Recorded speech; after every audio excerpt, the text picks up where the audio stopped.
একটা সময় 8 থেকে 80 সবার প্রিয় পাত্রী ছিল ভূতু। জি বাংলার ভূতু সিরিয়ালের সুবাদে তাড়াতাড়ি খ্যাতির শিখরে পৌঁছায় শিশুশিল্পী আরশিয়া মুখোপাধ্যায়।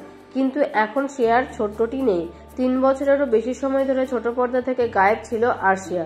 শেষ তার দেখা গিয়েছিল স্টার জলসার শ্রীকৃষ্ণ ভক্ত মীরা ধারাবাহিকে। ছোট পর্দা থেকে দূরে থাকলেও সোশ্যাল মিডিয়ায় বেজায় অ্যাক্টিভ তিনি। সোশ্যাল মিডিয়ায় রীতিমতন ঝড় তোলেন এই ডার্ক শেডের সুন্দরী। এখন 9ম শ্রেণীর ছাত্রী আরশিয়া। এবার মিলল বড় আপডেট যে ছোট পর্দায় ফিরতে চলেছে ভূতু, তাও আবার হিন্দি মেঘায়।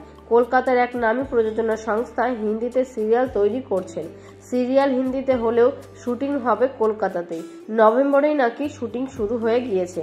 তাতেও দেখা মিলবে আরশিয়ার। লুক সেট আগেই হয়ে গিয়েছে, এবার শুধু ফ্লোরে যাওয়ার পালা। হিন্দি সিরিয়ালে নতুন নয় আরশিয়া। এর আগে ভূতুর হিন্দি রিমেকে কাজ করেছিল সে। লম্বা বিরতির পর ফের হিন্দি অডিয়েন্সের সামনে তিনি। পড়াশোনা আর শুটিং সামলাতে বরাবরই ওস্তাদ আরশিয়া, তাই সামনে বোর্ড এক্সাম নিয়ে চাপ না নিয়ে ধারাবাহিকে ফিরতে প্রস্তুত সে।